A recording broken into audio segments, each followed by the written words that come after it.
Hey guys, welcome back to the channel. In this tech tutorial video, we're going to reveal to you how you can apply a bold italic text style to your text boxes on LibreOffice Draw.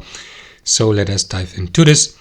So guys, let me navigate to that example page here and use or apply the italic bold style to it.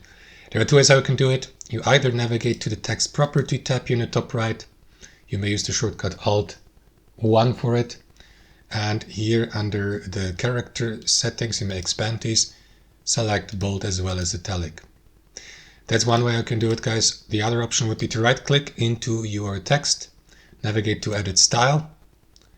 And here guys, what you want to do is navigate to the font here.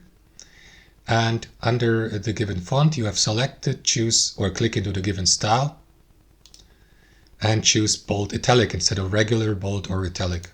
And you will see the example below. Confirm by clicking into OK. And then you will need to add the text, of course, to your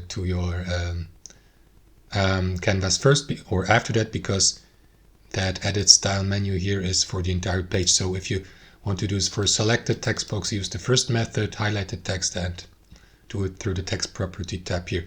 So that's it, guys. Thanks for watching. Hope you enjoyed it, got some real value from it, and we'll see you next time on our channel.